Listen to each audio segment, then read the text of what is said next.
What's gonna keep you black? The chocolate muffin you wear. No, tip keep you black. Thank you. Gotta make sure the baby is okay. You know, you 3 months in. I am not. When I am, y'all will be the third one to know. I'll be first. I don't know who's gonna be second. Pause.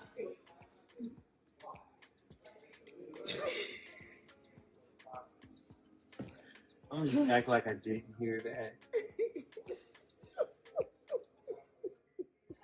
Numbers are. But I said y'all gonna be the third one to know. Cause I'm gonna be second.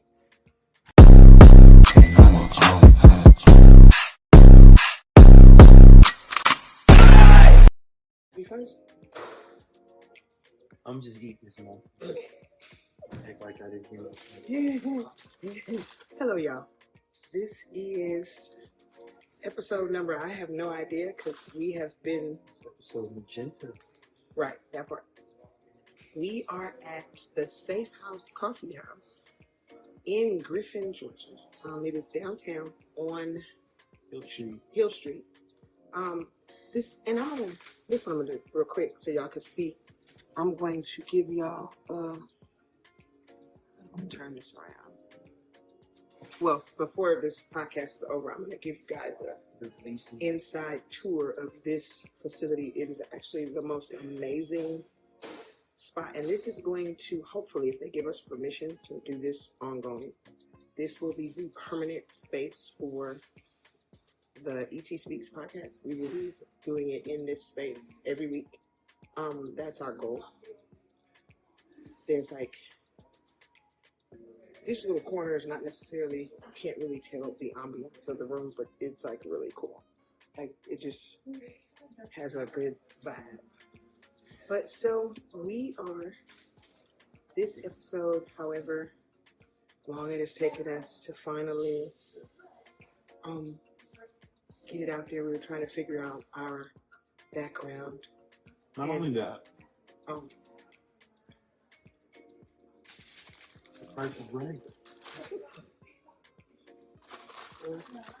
We really went in the headspace. Well, up until now, we've been basically battling with different issues and trying to.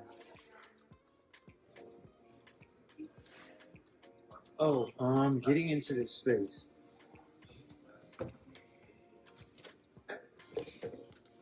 Or being able to be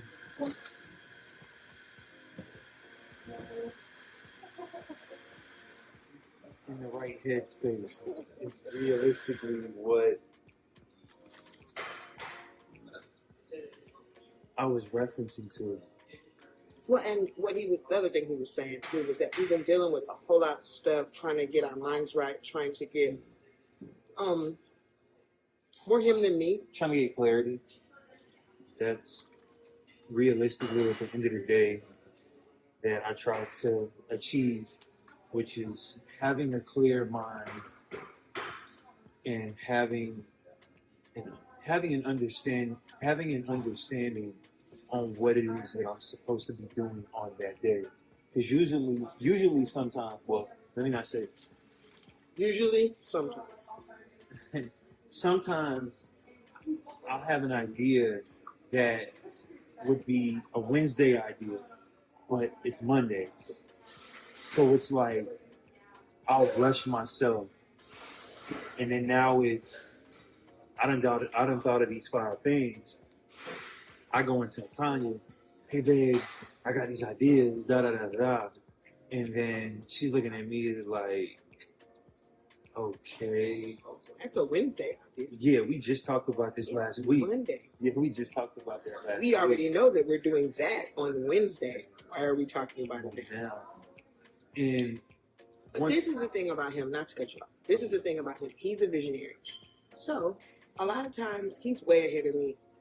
And y'all think, oh, I'm older now. But that boy, he's way ahead of me mentally in the terms of he has already thought like 5-6 years ahead. So what ends up happening is then he gets frustrated because it's like, okay, Why are we still doing this when we're supposed to be doing that thing? There's like 3-4 years in the middle of where we are now and what we're trying to do. You got to crawl, like you say, crawl before you walk. Right, walk before you run before you fly. So it's just those things have to be succinct and they have to be done in order. But I digress. The episode, the title of this episode is "What is the Black Experience?" I didn't know we were doing that. We are doing that one. I thought we were doing a different one. What were we doing? Well, tell me. So we're not doing that one? Not today. Not today. Okay, so this is just what? Welcome back, Carter. Yeah, it's realistically. What would you rather? So that's what's coming soon. Yeah. So that's the next episode. So What would you rather have? Would you rather be? No. It's okay. The name of this title. It's called "Are You Happy Where You're At, or Do You Want More?" Interesting. It's basically the name of it. And I'm always the main one that always talks about creating something that allows my family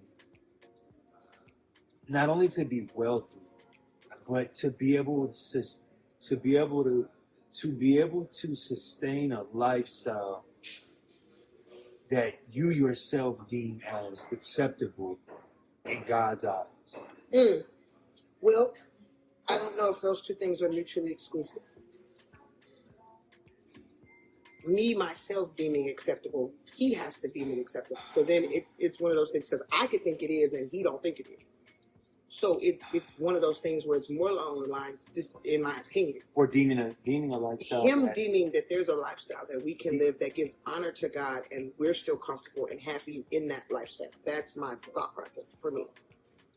Being able to be, because what I deem acceptable might not be what God deems acceptable. When I say, look, yeah, we good with that, God might say, no.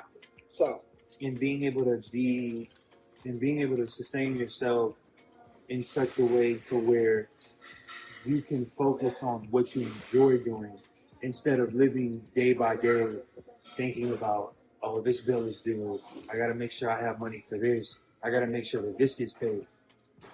And instead of looking at it in that light, it's you have seed A or account. You have seed A, and then you have seed B. So seed A is where your money is flowing into, and then seed B are your bills that are being taken care of by the cash flow. Even though you're not focused on A, because A is basically passive income, and B is your livelihood. To where it's like, instead of me looking at it like, babe, can we go on vacation? No, we got to take care of this. Okay, cool. And realistically, you guys have been on this journey with us. We have had some ebbs, flows, ups, downs. We have had, because we both transitioned from full-time 9-to-5 jobs to doing our business full-time. I'm currently doing taxes, which that has been a roller coaster. We just left a job today where we had to film for a client. We've got other jobs where we've got graphics and stuff that we're doing for clients. And it's not so much feast or famine, but it's feast or famine. When you are an entrepreneur and you're doing your own thing, you have to work harder than somebody that just clocks in and does the same thing every day. We do, and people see downtime and they say, oh, y'all don't work that hard. No, it's feast or famine. It's, you have to hustle, you have to get, and a lot of times people don't understand the lifestyle, and everybody hollers about they want to be an entrepreneur, but they don't really know what it takes to become an entrepreneur. It's so funny we're having this conversation because I was saying to myself that I was going to put out a disclaimer: never loan money if you don't have twice the amount that you're loaning out saved. Because if you don't, because we're not supposed to loan money, we're supposed to be lenders and not borrowers. and we're supposed to be able to just give as men and women of God. And so if you don't have that in savings, unless God just tells you to do it, if you don't have it saved and you give this money away, and then now you're struggling because you didn't gave away this money because God didn't ordain you to do it, then you struggle. And so a lot of times we've done things for people, but we really should. It wasn't ordained for us to do so. Yeah, it was a flesh one. It was our concern for the person, and you do for them, whoever it is, and then you don't have it, and now you hurting because you didn't gave away the bill money to help such and such, and that's not what you were supposed to do. And so we have learned a lot of huge lessons just last couple of years, and really just since we got married. Because we were together prior to that, but after it was like pre-wedding and post-wedding. Post-wedding, it seemed like we made so much money before we got married. Like we were making money hand over fist before we got married. And then after we got married, it was like, okay, how much y'all trust me now? Okay, Lord, well, wait. We went into a dry season. I was like, what in the world is going on? And so now we have gone through and started to restructure stuff and look at, you've paint in your hair, started to restructure stuff and look at how are we going to do things moving forward, and how are we going to change our outlook, and how are we going to save, and where are we going to save, and how are we going to invest, and how are we going to, and there was this 4-part thing. We added a thing because tithing wasn't part of it, but we're tithers. So tithing, bills, investments and savings, and what the freak. Or miscellaneous. Miscellaneous. So what the miscellaneous one is, if we want to go buy muffins, or we want to go to the movies, or we want to take the kids out of town, what those 4 areas, and he was saying, well, if we don't use the 4th area, let's stick it back in savings. And I'm like, that's the problem. You want to leave it there. You want to leave it there. Now you're pulling out of your investment, which you don't touch that. You leave your investment alone. So then you start pulling out of savings to go do stuff, when if you'd have just saved the go do stuff money, then it's just there already and you don't have to think about it. And most people do whatever they want. They pay themselves before they do the other ones. So you gotta tithe. And for those that don't tithe, that don't believe in tithing, it is a thing that is between you and Jesus. It charges to my head and not my heart. I'm not saying that you gotta do. I feel like I gotta do. We gotta do. So that's what we do. I feel like it's a mandate for us. Right. It's not really a gotta do. But it is. Like, it's a mandate. We have to tithe. There's not for those of you that don't agree, you don't have to. We have to do it. What the word says, in this house, we gonna work. Serve the Lord. And then the other thing is, I heard Tim Ross say today, I was watching a podcast. He said, this is not a Christian podcast. I'm a Christian and we're doing a podcast. And so I feel the same way. I feel like, because we're not always going to talk about church topics or Christian topics, or we talk about God a lot because that's our lives. That's how we live. It's part of who we are. But we're not necessarily going to have every podcast be about there's not always going to be a scripture. There's not always going to be, it happens. It sometimes looks like Bible study, but for the most part, this is not that. This is a podcast. And we happen to be a man and woman of God who have faith. It's more about marriage than it is about, it's more about marriage and how we deal with life than it necessarily is about being Christians. We happen to be Christians, so that's going to be the focus of what we do. But to say this is a Christian podcast and all of our topics are going to be centered in Jesus, that's not necessarily true. I want to tackle some podcasts that nobody want to talk about. I want to talk about, like, for example, we have a guy that we know that he lives an alternative lifestyle, and he is also a Christian, born and raised in the church, and he lives an alternative lifestyle. I want to be able to bring him in here and interview him and say, okay, how do you reconcile that? How do you deal with it? How do you deal with the two things? Because they're at odds with each other. And so those are the type of topics that we want to talk about. We want to talk about the things that nobody else is talking about We want to deal with the things that nobody else is dealing. And the thing that you can't deal with in church, we can't have these conversations over the pulpit. My pastor can't get up and talk about it. So, which is sad. Talk about that. It's sad because why? I thought church was a place where you could speak your mind. At least that's what I thought. It's churches. That's the second part to another episode. Yeah, but church is a worship place. Church is a place of worship and reverence for God. True. These conversations you have outside of church. Only because the respect that church is supposed to have is not necessarily designed for those heated type of discussions. It just isn't. True. This isn't going to be a long episode. This is more of a reintroduction because we have been off the air for... See, y'all don't know. This man right here, love this man. This man is strange. See, y'all don't even know. Something weird might happen, and y'all ain't never ready for it. I'm not ready. Sat back. I'll see. Here you go. See. The weird start happening. Y'all he was trying to sneak. Nah, it's just like just to end this off. Word to the wise. If your heart ain't in it, don't do it. Ooh. Say that again. If your heart isn't in it, don't do it. Don't. If you really don't believe in what you're doing, don't do it. Leave it alone. Leave it alone. Because you'll ruin it. You'll not only will you ruin it, you're also gonna run yourself tired to where it's like to the point to where when the day comes when what you're supposed to be doing, you don't know how to dwell in it.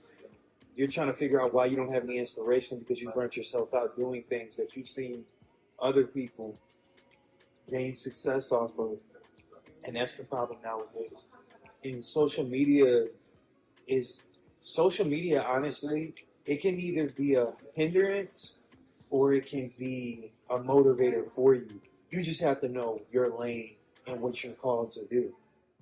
Realistically. Social media, honestly, even though it is toxic, but I look at it as, even though there is a lot of toxic conversations and a lot of toxic things that go on in social media also, and you have the freedom to follow it whether or not that you want. You have the freedom to follow it if you want to. I believe social media is a filtering process. It allows you to see realistically,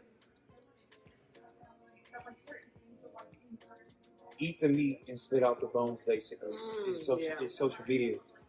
Get what you need and leave it alone. That's realistic. And don't get sucked down the rabbit hole. Don't be like, I've gotten better. I'm still working. It's Confession Friday. I'm a win. I'm a with work in progress. The thing about it is, it used to be to the point not to cut you off. Go ahead. ahead. Used to be to the point where I would wake up and not even pray, and the first thing I do in the morning is be like, oh, I gotta check my shit, because that was like my livelihood. But now it's like not even so much your livelihood, living this fictitious life where you're living vicariously through the people on social media because of the restrictions that were on your own life. And what you don't want to do is when you check the weather, and this is just one of my bag of tricks that I do. I was told by a good friend, and you've probably heard it in a song before. When you see people that go on vacation and they put pictures on their Instagram of them on the beach, if they put a location of where they were, when they posting pictures, I need you to go on the Weather Channel and check what the weather is. Because if it's snowing outside and they picture it sunny, it's little. Them old pictures. Them old pictures. That vacation was last summer, and they waited to post it so they could have content. Yeah, and got you thinking they somewhere in Tahiti and they did exactly what the job was to do, was to get you hooked, to believe that they're on vacation when they're not. Now, have I took a picture that from 2 vacations ago and put it on Instagram. Have I done that before? I normally post, and you probably know my page or seen it before. Or if you haven't, it's King_E910. That's my Instagram page. It'll be in the description. Anytime me and my wife go on vacation, trust and believe, we posted before, we podcasted before, after, on the way, and during, after, We on vacation, y'all. the whole time. We rode to Myrtle Beach. And literally, we podcasted from when we left. Yeah, we stopped. All the way straight We there. stopped, yeah, we were. But no, we post during because we're very much of this couple to where it's like, we want to give you what's actually I don't want to happening. give We're you a not false trying to sense of reality. We're I not don't trying want to to do do that this because the world already does that for you. But with us, if you hit my phone, if I want to be, I guess my wife calls it being petty. I call it being humorous from time to time. I might be a little extra, but if I really want to be, we'll go with petty.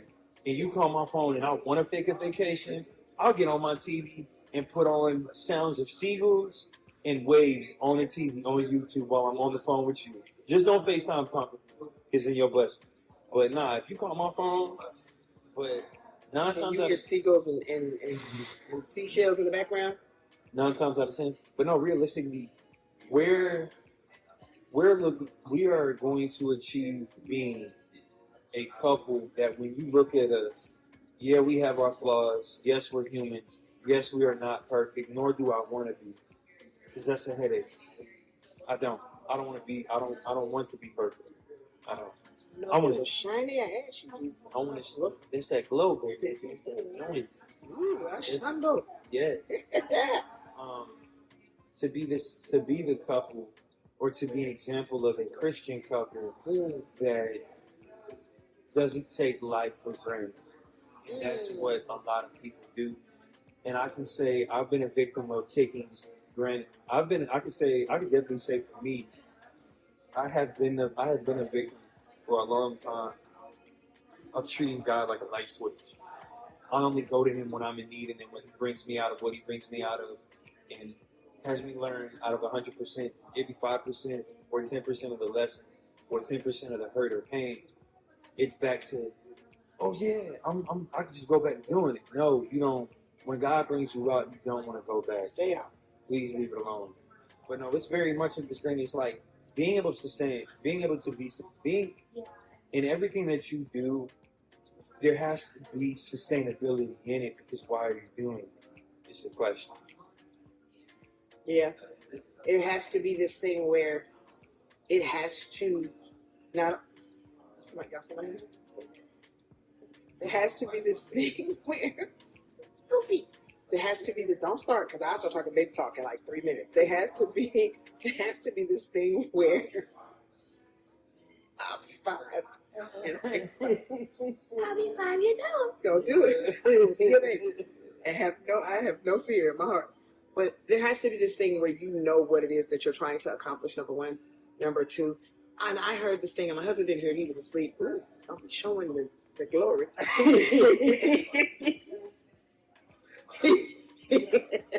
He was asleep, and there was this thing called whys. What is your why?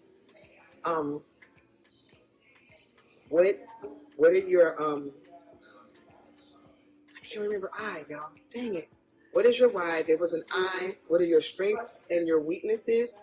And then how do you execute that? So I'm gonna figure out the why, and I'll post it up here. I can't remember. Oh my God, that's bugging me now. But basically, it was like those 4 things, and you have to know your why. You have to know.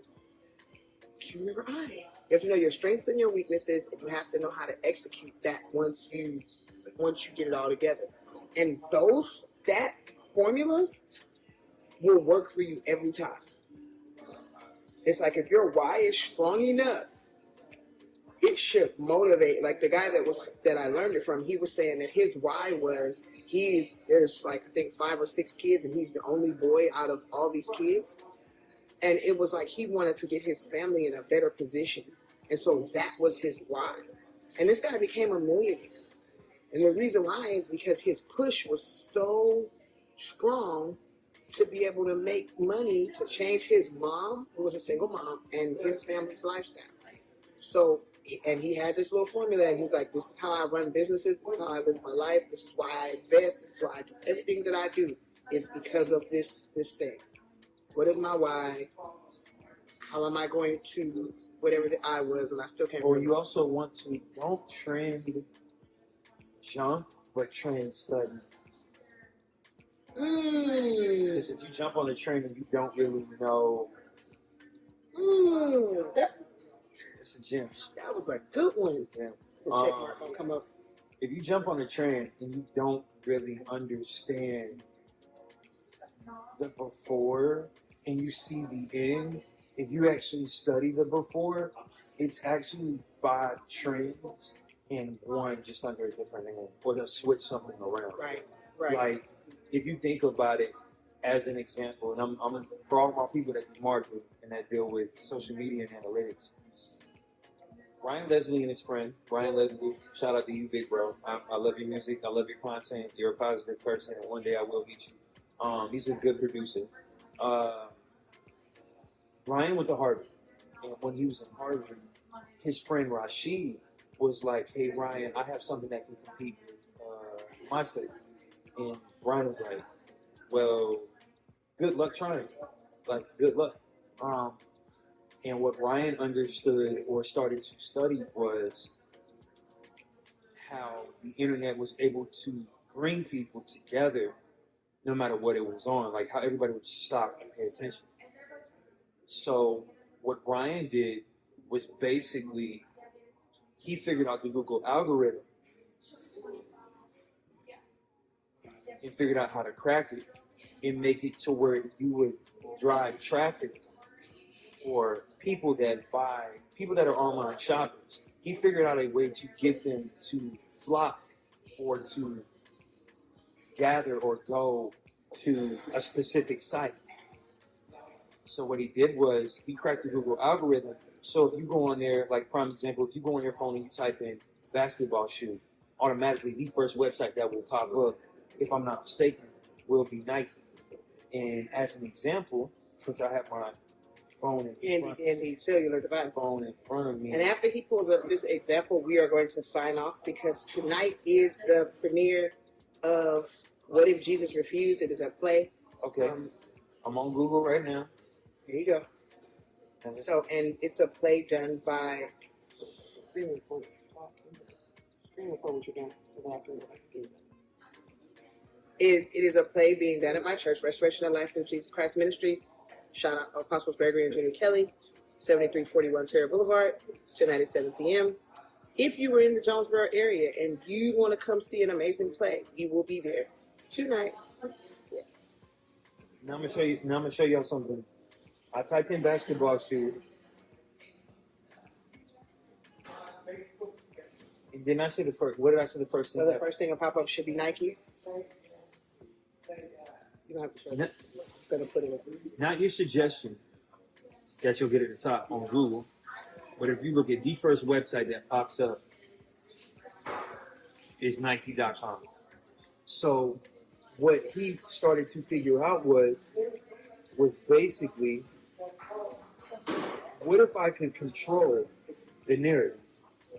Right. And what he did was he made it to where if you type in anything on Google, Cassie, who was an R&B artist who he was dating at the time, her MySpace page popped up. So literally, everybody's on e-commerce, everybody's wholesaling, everybody's doing this, that, and the third. E-commerce is not a bad business. But before you jump into doing e-commerce, if you do not have a savings account with enough money in it, or go ahead. If you don't have enough money saved yet to where you can rely on your e-commerce to grow or to bring you income, don't quit your day job. Don't quit your day job, because it is a 6-figure business. It definitely is. is. The guy I was talking about he started off doing e-commerce. He also is a YouTuber and a podcaster. And when I go back and look at it, I'll add his name to the comments. And the play, by the way, by the time this actually comes on, will be over. I'm inviting y'all out, but y'all, this isn't live. But be on the lookout. I will announce the next play before it happens, so that you guys can be a part of it. But yeah, don't quit your day job if A, you don't feel like God is leading you to it. B, you don't have enough money saved to sustain yourself while you're doing this experiment. C, keep your 9 to 5 for as long as you can before you jump off into the entrepreneur space, e-commerce, or any other thing. Put yourself. If you want to become an entrepreneur, the best advice I can honestly give. I've always wanted to be one. I just didn't know what it was called. Is work till you reach, not your goal. Work till you reach your objective that you set, and look at your finances. Once you feel like your finances, not saying you got to be a millionaire, trillionaire, billionaire, none of that. Work till you get your finances in order, so where your credit is good, you're paying your bills on time, everything is in good standing. So when you go and you open up a business, or you want to become an entrepreneur, you have a little bit of a nest egg to say, okay, I'm gonna try this for 2 months, or I'm gonna try this for 3. If you want to go 6 months and see how it goes, by all means. But in those 6 months, if you're jumping out of your job, this is my suggestion. This is not what we did, because we're like space weirdos and we jumped out into this. And don't get it twisted, because I was doing this on my own on the weekends, 9 to 5, and then the weekends of doing it and making money on the weekends. And then Eli came, and then we were doing weekend gigs and making money that way. And then what happened was we just kind of, his job was getting stressful. And so he came away from his job and started doing independent contractor stuff. And I was still working. Like, not to cut you off, I stepped away because it was really, for me, it was the health thing. Because like I could work a job. I worked a job for 5 years. I went downstairs and got some secret things that happen. So realistically, well, not realistically, what I would say is, honestly, entrepreneurship is not easy. Entrepreneurship. That's what we want to do. We're going to sell shoes. Entrepreneurship. Rewind. Entrepreneurship is not easy. Entrepreneurship, it's more work than a job. Don't let nobody tell you it's not. It's not easy. You gotta be willing to. You have to be willing to look at the whole product, finished or unfinished, and say, no matter what, I won't quit. And I can definitely say from time to time, am I a producer? Yes. Do I enjoy producing music? I do, but have I actually done anything yet? I've done a little bit of stuff here and there. I'm trying to just get him to make us a jingle for the show. Now, as far as being in the space to actually make beats, my mindset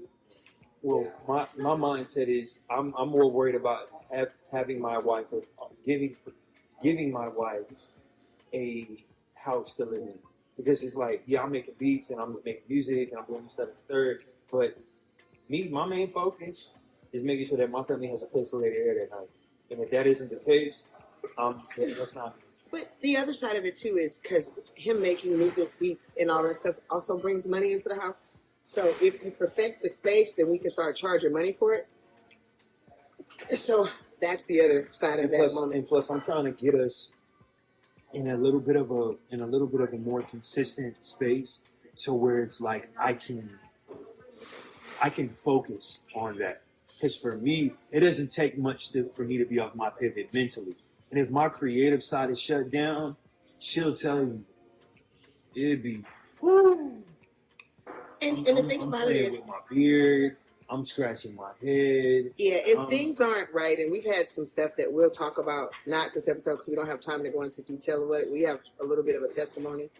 And and we will talk about it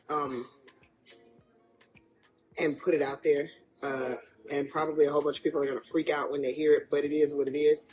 But we're not going to talk about it this episode. We'll talk about it next episode because it's part of the whole what is the Black experience concept, and so we will discuss it.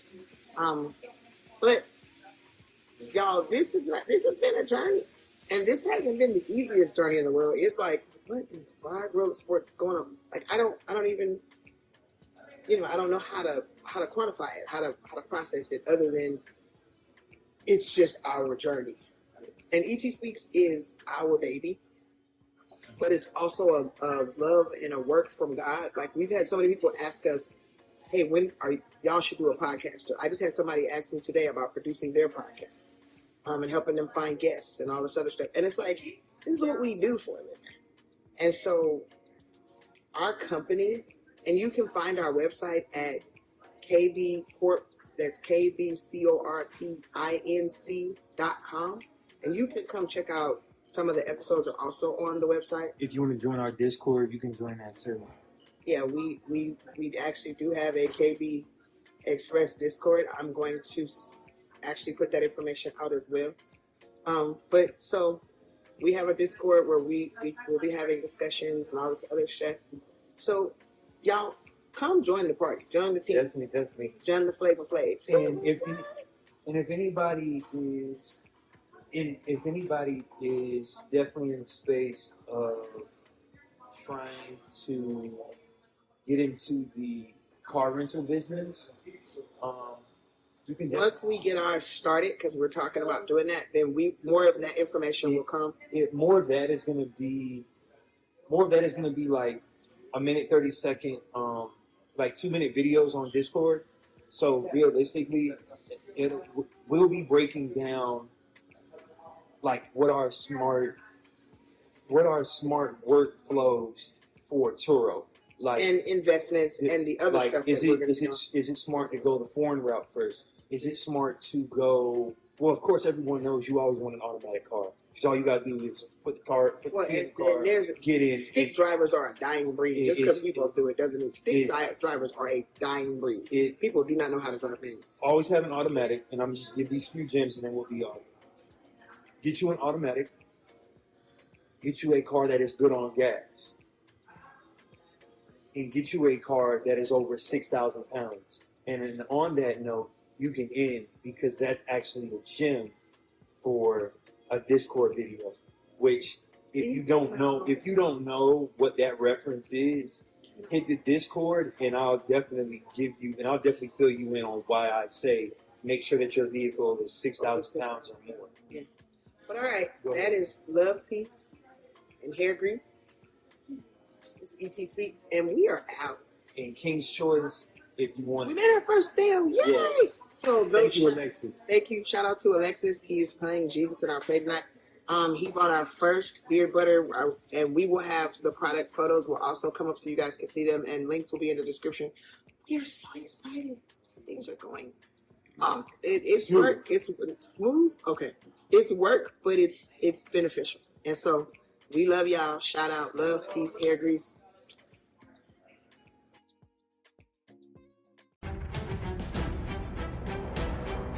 You have been listening to Being Unboxed on the D.O.D. Radio Network.